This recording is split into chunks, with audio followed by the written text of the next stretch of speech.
আপনি সেলিব্রিটি। আমার নাম সাদিয়া। নাম সাদ্দাম হোসেন। আমার বাড়ি কোথায়? সিরাজগঞ্জ।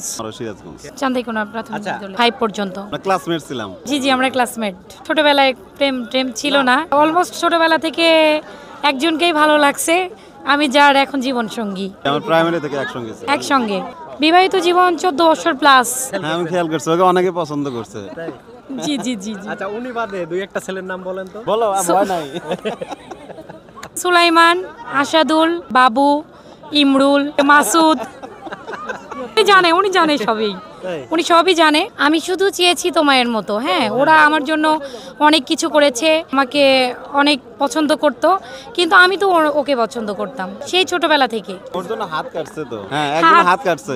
ছেলেটার নাম কি? সুলাইমান। হ্যাঁ, অনুষ্ঠানগুলো দেখে, অনুষ্ঠান দেখে আমাদের ব্লগের সাথে ও হাত কেটেছে, বুক কেটেছে। ইভেন আশাদুল আছে, বাবু, ইমরুল, রুবেল, মানে অসংখ্য, আর বলে শেষ করতে পারবো না। হাই স্কুল আছে, আমাদের তো বিয়ে হাই স্কুলের পরপরই হয়ে গেছে। মাস্টার্স কমপ্লিট করেছি আমরা দুজনই, পড়ালেখা কমপ্লিট করেছি। ইভেন আমাদের যখন বিয়ে হয়ে গেছিল তারপরেও অনেক ছেলে পেলে কলেজে পছন্দ করত। এখন উনি কাউকে পছন্দ করছে কিনা বহুত লোক করে আগে থেকে জানি। আগে থেকে হাই স্কুলে এই অবস্থা, তাহলে কলেজে যায় কি অবস্থাটা হইতে পারে। আসলে আমরা আল্লাহর কাছে লাখো কোটি শুকরিয়া, ছোটবেলা থেকে যাকে ভালোবেসেছিলাম, হয়তো ভালোবেসেছি একজনকে, বিয়ে করলাম আর একজনকে, এটা মানে আমার মেন্টালিটিতে আসেনি। তো আমরা দুজন একসঙ্গে পড়ালেখা করেছি একদম ছোটবেলা থেকে। ইভেন হাই স্কুল লেভেলটা যখন শেষ করি আমরা বিয়ে শাদী করে ফেলি। তো আলহামদুলিল্লাহ 14 বছরের পথ চলা আমাদের একসঙ্গে। ইভেন আমরা অনেক কষ্ট করে বিয়ে শাদী করে পড়ালেখাটাও কমপ্লিট করে ফেলেছি। আমাদের পাশে কেউ ছিল না, আমরা দুজনের ছিলাম। আলহামদুলিল্লাহ আপনাদের দয় এতগুলো পথ চলা আমাদের। না, আমার পিছনে কতগুলো মেয়ে ঘুরছে এটা আমার চেয়ে ওই ভালো বলতে পারবে, কারণ ওর তো মানে চোখ আমার পিছনে সবসময় লাগে থাকতো। আমি কই যাই, কি করি, কোন দিক যাই, কোন জায়গায় দাঁড়াই। তোমাকে পছন্দ করতো কিনা সেটা না এরকম কেউ নাই, তো ভালো বলতে পারবে।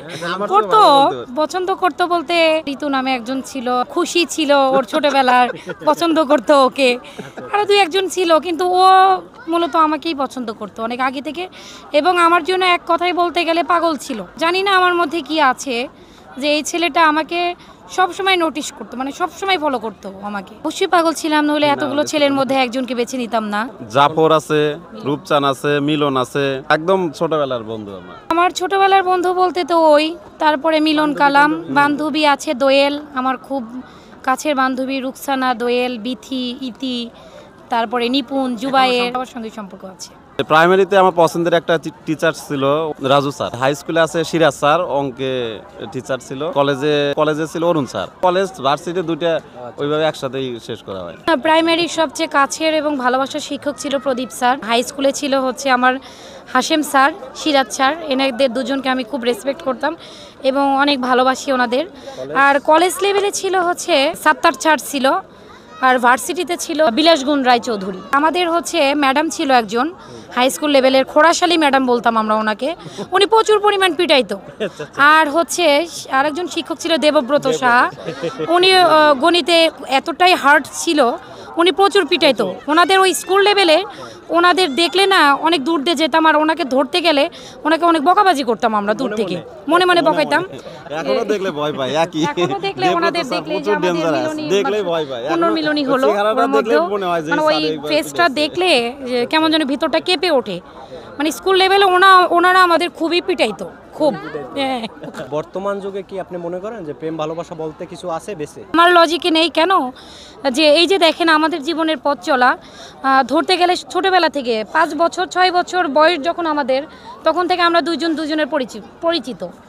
ইভেন তারপরে যখন আমরা প্রাইমারি থেকে হাই স্কুলে পদার্পণ করলাম তখন থেকে অ্যাফেয়ার। আমাদের জীবনের পথ চলা 25 বছর কিন্তু পার। আমাদের বয়স কিন্তু 30 চলে, ওনার 31, আমার 29 শেষ হলো।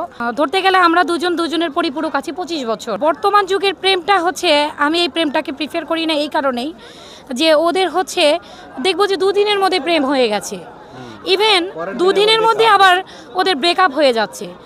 একটা মেয়ে 5টা ছেলের সাথে সম্পর্ক করছে, এই সম্পর্কটার মধ্যে কোনো ভালোবাসা নেই, কোনো রেসপেক্ট নেই, কোনো কিছুই নেই। এই জন্য এই ভালোবাসাটা পছন্দ না। যে জীবনে যদি কাউকে ভালোবেসে থাকো, তাকে পাওয়ার চেষ্টা অবশ্যই আমরা করব, এবং তাকে শেষ দিন পর্যন্ত আমি চাবো যে এইভাবে তার হাতটি যেন আমি এইভাবে রাখতে পারি। সে যেন আমার জীবনের শেষ দিন পর্যন্ত এবং আখিরাতেও যেন আমি তাকে পাই, এই মেন্টালিটিটা থাকতে হবে। বর্তমানে আপুদের ভাইয়াদের উদ্দেশ্যে একটা কথাই বলছি আমরা, মানে তোমরা যদি জীবনে কাউকে কখনো পছন্দ করে থাকো, তোমাদের যদি প্রকৃত ভালোবাসা হয়ে থাকে, তবে অবশ্যই তোমরা প্রকৃত ভালোবাসবে এবং তাকে চাইবে যে সারা জীবন যেন হাতে হাত রেখে পথ চলা যায়। এখন কিছু শব্দ বের হয়েছে, boyfriend, girlfriend, just friend, friend, জান, বাবু, হ্যাঁ। তারপর বেকআপ, তারপর মারামারি, গালাগালি। জি জি। একটা সময় ছিল যে পুরুষ মানুষকে সম্মান করা হইতো, স্ত্রী কখনো স্বামীর গায়ে হাত দিত না, না, না। কিন্তু এখন ঘুরে গেছে সমাজ, এখন বউ স্বামী দৈরে মারে। রেসপেক্ট বলতে তো কিছু নেই আর এখনকার হাজবেন্ড সময়ে। আগের যুগের আমাদের দেখছি দাদি চাচি মায়েরা হাজবেন্ডকে প্রচুর রেসপেক্ট করতো, প্রচুর। তারা তার উপরে তার কথাটাই শেষ কথা ছিল। আর এখন যদি একজন ওয়াইফের কথা হাজবেন্ড না শুনে চলে, তাদের অশান্তি। সম্পর্কটা আমি মনে হয় না যে শেষ নিঃশ্বাস পর্যন্ত স্টে করবে। আর অশান্তি 1 সংসারে। বছর 2 বছর আর সংসারে অশান্তি শুরু হয়ে যাবে। কিন্তু আমি চাই কি যে হাজব্যান্ড ওয়াইফ একে অপরের প্রতি রেসপেক্ট বোধ থাকবে, ভালোবাসা থাকবে, তাহলে কিন্তু বাকিটা জীবন চলা যাবে। কিন্তু এই যে জান বাবুটিয়া যেমন এগুলো চলে হয় না। আসছে বেশি বেশি, পরের দিনই আবার পরের দিনে- ব্রেকআপ, ডিভোর্স। এখন কিন্তু ডিভোর্সের সংখ্যাটা বেশি। আমাদের বর্তমান যে সমাজ, এই সমাজে কিন্তু ডিভোর্সের সংখ্যা বেশি। শুধুমাত্র কিন্তু এই যে ভালোবাসাগুলোর মধ্যে গুরুত্ব নেই, রেসপেক্ট নেই। ভালোবাসা আমি প্রকৃত ভালোবাসা মনে করি। আগে যেটা ব্যভিচার ছিল, সেই নামটা আপনার মনে হয় না যে এই বয়ফ্রেন্ড গার্লফ্রেন্ড নাম দিয়ে এটা বৈধ হয়েছে? হ্যাঁ, এটাকে ভালোবাসা বলাই যায় না। একটা মেয়ে যদি 5টা ছেলের সঙ্গে রিলেশন করে, এটা কি ভালোবাসার মধ্যে পড়ে? আমার মনে হয় যে আজকে যারা অডিয়েন্সরা এটা শুনবেন, আপনারাই বুঝতে পারবেন যে আসলে কি ভালোবাসার ব্যাখ্যাটা কি। ভালোবাসার ব্যাখ্যাটা কিন্তু আসলে অনেক বড়। আমরা ছোটবেলায় যে জিনিসটাকে ব্যভিচার বলতাম, হ্যাঁ, সেটা এখন সেটা এখন অলরেডি হ্যাঁ চলে আসছে, বৈধতা হয়ে গেছে। বৈধতা হয়ে গেছে, সাইনবোর্ড হয়ে গেছে।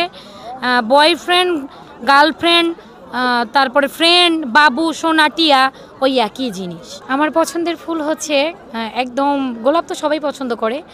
গোলাপ, লাল গোলাপ আমার খুব বেশি পছন্দ। গন্ধরাজটাও পছন্দ আর কি। জি জি, গন্ধরাজ। আম। সেম। আমি মিষ্টিকে পছন্দ করি, ও মিষ্টিকে পছন্দ করে। আমাদের পছন্দগুলো প্রায় একই। ফুল গাছের মধ্যে ওই গন্ধরাজ গাছটাই লাগালে ভালো লাগে। নিম গাছটা থাকলে ভালো হয়, অনেক প্রয়োজনে আমাদের আসে। নিম পাতা থেকে আমরা অনেক, ওই গাছ থেকে আমরা অনেক উপকার পাই আর কি। আসলে গোলাপ গাছ বেশি লাগাইছে, গন্ধরাজ পছন্দ হলে এই পর্যন্ত গন্ধরাজ একবার লাগানো হয়নি, গোলাপ গাছ বেশি লাগাইছে। বাংলাদেশের একটি পছন্দের জায়গা তো কক্সবাজার। বান্দরবন। আমি ইন্ডিয়াতে যেতে চাই। আমি ইউরোপ কান্ট্রিতে যেতে চাই, যেতে জার্মানি। চাই শুধু একটা কারণেই, তাজমহল দেখার জন্য। কাশ্মীর, তাজমহল, এই দুটো দেখার খুব শখ। এছাড়াও আমার নেপাল যাওয়ার শখ আছে, নেপালটা ভালো লাগে। আমার পছন্দের কবি কাজী নজরুলকে আমি অনেক পছন্দ করি। জি, কাজী নজরুল ইসলাম। বলবীর আছে এইটা। কবিতা আসলে ওইরকম কোনো পছন্দের না। আমার পছন্দের শিল্পী তো মনির খান, এন্ড্র কিশোর, হুমায়ুন আহমেদ। পছন্দের রাজনীতিবিদ হচ্ছে শেখ হাসিনা। আমার ওইরকম রাজনীতি। মিজানুর রহমান আজহারি। মিজানুর রহমান জি জি, দুইজনের পছন্দের এটা। বাসায় যখন কাজ করি, কাজে ব্যস্ত থাকি, তো তখন আমি আস্তে করে ওই মিজানুর রহমান আজহারির প্রত্যেকটা আপডেট যতগুলো আজ আসে ওনার, ওগুলো স্টার্ট করে দিয়ে ওনাকে আমি মনে থেকে অনেক বেশি পছন্দ করি। শেখ হাসিনাকে রেসপেক্ট করি, শেখ মুজিবুর রহমানকে রেসপেক্ট করি, এই জন্যই শেখ হাসিনাটাকে করি। আর আপনার সামনে একটা ব্ল্যাক বোর্ড আছে, 5 জন মানুষের নাম লেখেন। 1 নাম্বার হচ্ছে আমার মা, 2 নাম্বার আমার হাজবেন্ড, 3 নাম্বার আমার বাবা, 4 নাম্বার আমার বোন, 5 নাম্বার আমার শাশুড়ি মা। আমার আম্মু, বাবা, আমার ওয়াইফ, বড় ভাই আছে, বোন আছে। এই কয়টার নাম আমি মুছতে পারবো। এটা একটা খেলা, এটা মুছতে হবে। ওই ব্ল্যাক বোর্ড থেকে প্রথম একটা নাম মুছতে হবে। নাম মুছতে হবে, তাহলে আমি শাশুড়িকে তো বাদ দিতে পারবো না, কেননা ওনাকে আমি অনেক বেশি ভালোবাসি। আমার বোনের নামটাই মুছে দিই, তারপরে আমার শাশুড়ি, তারপরে আব্বু। এই দুটো নাম আমি কখনো না, মুছতে পারবো ওই দুইটার একটা না। এরপরে হচ্ছে আমার মা। আপনি আপনার হাজবেন্ডকে লাস্টে রাখছেন। জি নাম কি এখানে মোছার মতো? ভাই বোন বলছো না একটা মুছতে আচ্ছা, বোনের নাম আপনার বোনের নাম? জি জি আচ্ছা, তারপরে কার নামটা? জি, ভাইয়ের নাম মোছা। ভাইয়ের নামটা মুছবেন। জি। তারপরে কার নামটা? বাবা, বাবা। তারপরে কার নামটা? আম্মা। আম্মা। আপনি আপনার ওয়াইফ রাখছেন। পৃথিবীতে যতগুলো সম্পর্ক আছে, সবচাইতে গুরুত্বপূর্ণ সম্পর্ক কোনটি বলেন তো?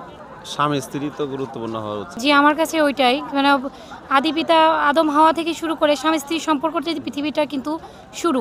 রাইট অ্যান্সার, এটাই সত্য। জি। পৃথিবী শুরুই হয়েছে স্বামী স্ত্রী দিয়ে। স্বামী স্ত্রী দিয়ে। বিবাহের পরেই আসল জীবন শুরু আসল হয়, জীবন শুরু হয়, এবং কবর পর্যন্ত এই স্বামী স্ত্রীই স্বামী থাকে। স্ত্রী যায়। কবর বাবা মার পর্যন্ত। দেখা যেতে হ্যাঁ। 2-4টা বাচ্চা বাবা, থাকলে মা বা সন্তান। ওনারা ওনের উপর ডিপেন্ড করতে পারে, কিন্তু একজন হাজবেন্ড তার স্ত্রীর উপরে, একজন স্ত্রী তার হাজবেন্ডের উপরে ডিপেন্ডেবল। এটা মানে যতদিন বেঁচে থাকে আর কি। এটাই স্বামী স্ত্রীর সম্পর্ক পৃথিবীতে সবচাইতে মূল্যবান শ্রেষ্ঠ সম্পর্ক। সম্পর্ক আমি মনে করি, এবং কিন্তু মূল্যবান এই সম্পর্ক। বর্তমান এই আধুনিক যুগে এই সম্পর্কটাকে সবচাইতে তুচ্ছ তাচ্ছিল্য করা হ্যাঁ হয়। হ্যাঁ হ্যাঁ দেখেন আজকালকার ছেলেমেয়েরা বলে কেরিয়ার কেরিয়ার কেরিয়ার কেরিয়ার করে বিয়ে করে না, প্রথমে পড়াশোনা শেষ করে, তারপর চাকরি, ভালো চাকরি, তারপর বিয়ে করে 40-50 বছর বয়সে যায়, জি জি তারপর করে কি বউর সাথে মারামারি, জি। গেঞ্জাম, সারা জীবন অশান্তিতে। আগে কেরিয়ার করা উচিত না আগে বিয়ে করা উচিত? জীবনে সুখে থাকতে হলে কেরিয়ার করাটা আগে গুরুত্বপূর্ণ।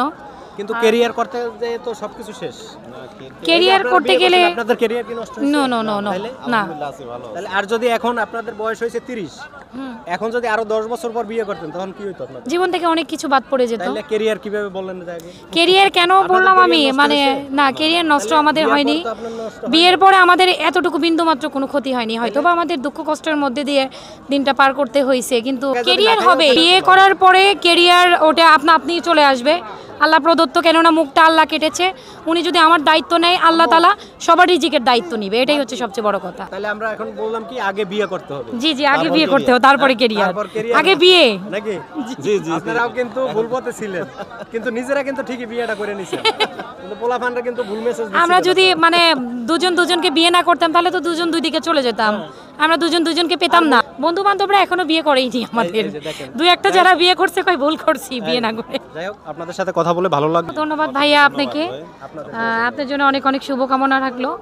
আর বর্তমান যে মোমেন্ট, এটার উপর বেসিস করে আমি বলছি যে ভাই যতগুলো কোশ্চেন করেছে, আসলে আমরা সবাই সবার প্রতি রেসপেক্ট বোধ রাখবো, সম্মান করব, ছোট বড়কে করব, বড় ছোটকে স্নেহ করব, এমনকি আমাদের সবার মধ্যে একটা ভ্রাতৃত্ববোধ বজায় রাখবো, তাহলেই কিন্তু আমরা প্রকৃত মানুষ।